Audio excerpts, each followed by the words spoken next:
friends, social media friends, best friends of myself and my co-host Warren, who will be showing up into the studio in a few minutes.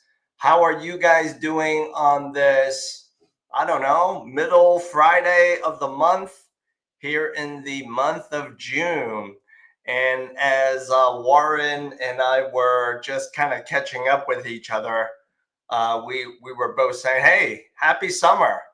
Summer has hit for us here in Chi-Town, here in Chicago, and of course, in this episode of Real Living in Bridgeport, the neighborhood of Chicago." So let me add Warren into our conversation. Here we go. Hello, Warren. Hi, Bill. Hi, everyone. So summer's got off to a good start for you so far? So far so good, I guess. Minus the kids being on vacation. Everything else is not too bad. So I gotta ask, when we change from winter, spring, notice how I'm saying that, to summer, what's always the first thing your kids say to you or ask you that, "Hey, Dad, we got to do this"? What is that usual thing? When can I see my friends? And as part of their going to see their friends, do you have to drive them or can they walk over there? I'm curious to get your answer to that question. I still have to drive them. They're not old enough to walk yet. Okay. All right. Well, walk safely by themselves. Right. And I'm guessing they're probably not old enough to, of course, scooter or bike over by themselves, right? Correct. All right.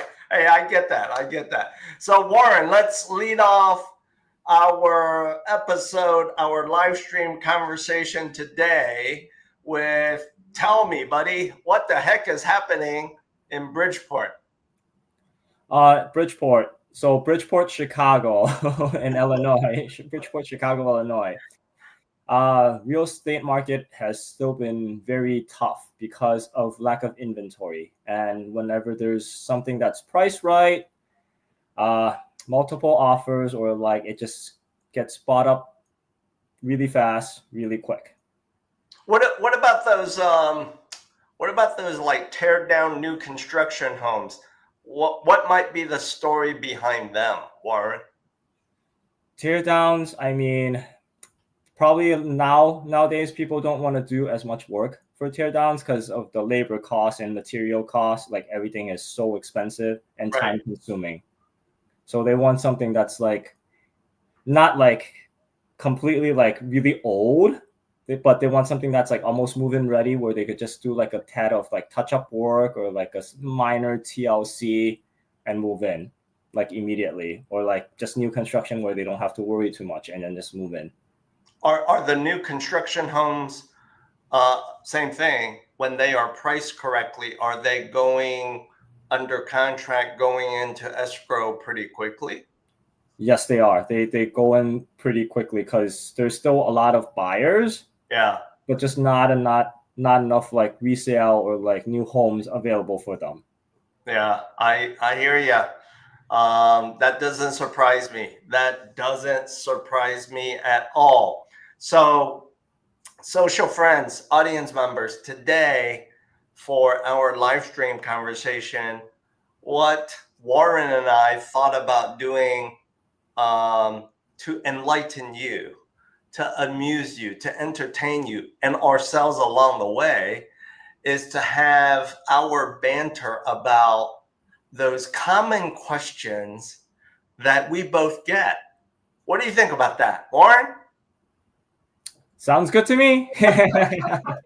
Let's lead off with those common questions that you might get from sellers. So why don't you lead off with what might be the first most common question you get from a seller? Is it a right time to sell? Oh, yeah, good one. And how do you answer that one? I said right now is the perfect time to sell. Yeah, for sure. Because there's not as much competition. Correct. And then you could price it higher because there's still like a huge demand. And then right now, people who are buying with like 6.5 to like 7% or higher rates, these are like well qualified buyers. We'll get it done. They're not only well qualified, they're obviously very, very motivated. Yes, they are very motivated. And then even still, they're very motivated. There's still a lot of competition. True. So they should get in now. If you're looking to buy now, you should have Bill pre-qualified you and then start looking now, because if the rates ever go down to like 4.5 to or 5.5 in that area, there's even more buyers jumping into the market and just like multiple offers even higher than what you'll be paying now. Yeah. When we get to that period of time, you and I can joke about this, Warren. Those buyers may be standing outside of your scheduled open house, assuming you might have to do one. But even if you don't have to do an open house, they're standing outside of the property. Those buyers, they're playing rock, paper, scissors with each other. Yes, there's huge chance that they might be doing that.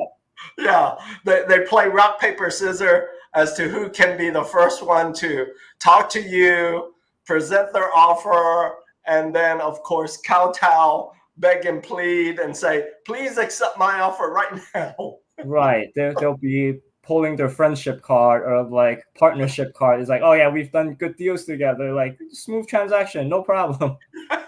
or in our culture, or and you and I can laugh about this.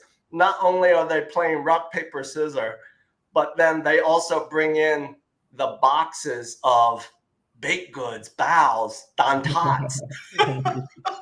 Yeah. Right? Right. Love it. By the way, when that happens, you got to invite me to sit at that event with you, not because of qualifying and approving those buyers as a second opinion. You need my help to help you eat those baos and dantats. Right. All right. What's the next question that is very common from sellers? What common question? So should I like kind of like touch up the house, like clean it up a little bit, declutter the house before putting it on market? Now, before I answer, when you get that question, do you do what I think you might do? You look around and say, oh, of course you should clean up.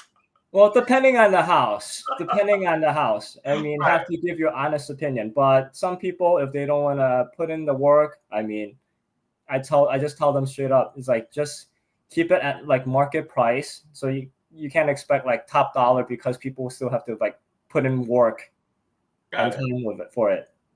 Do they ask you? Here's my next question. This is meant to be funny, not serious. Do they kind of ask you, so Warren, you mean you're not going to help me clean up? Usually they don't, but sometimes I do, especially when they're like when we hire someone to take like professional photography. Right. We help them like kind of like move things around just to make the house look a little bit more presentable, more attractive to buyers when they look at the pictures online. True. That, by the way, even though I joked with you about that, I can absolutely see and hear that question to be a common one, because how do I say this? You know, when you're selling a home, that can be one of the toughest things to do, which is maintaining the home that you and I live in to be in like market showing condition. Who lives like that? Right? Not a lot of people. Not a lot of people. True. Not a lot of people make their beds and that kind of stuff, right? Right. Hence, you have to give them notice, and then to force them to kind of like clean their house a little bit, fix their bed. Yeah. And get dressed, get out of the house rather than stay in the house. And when you knock on the door, they're like half naked. Right. It happened. It happened to me once. That happened to me once as well. When we were touring a property, it was a scheduled touring appointment on a Saturday mid to late morning. And the person, my broker, they knocked on the door before we just walked in or unlocked it. And after doing that quick knock, we wrestled with the key, the lockbox, got in, and all of a sudden, this half naked woman pops out into the foyer. And I'm like, okay, this is interesting. Yes. There's a lot of stories, audience members, that you and I, Warren, can share with them. That might be the rated R version, right? Yes. All right. What's another common question? You can get serious as well. Serious. I mean, usually they ask, it's like, how's the market, or like what's the pricing for my Good one. like the comps Right. for my house. Okay. All right. And of course, that's a good serious question.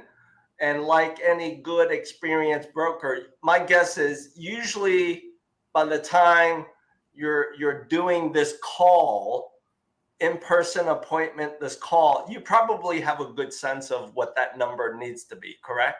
Like a rough estimate, but usually for like a more accurate estimate, usually I would ask them to let me take a look at the house first, because based on the finishes inside and the condition of the property, the price, like the estimated price, could fluctuate a lot. And then you don't want to kind of give them a general idea when you're not seeing the property first, because they might have already set an expectation. And then if that, when you see the house and it looks worse than what you priced it at, they might be like, what the heck? What the heck? Yes. All right.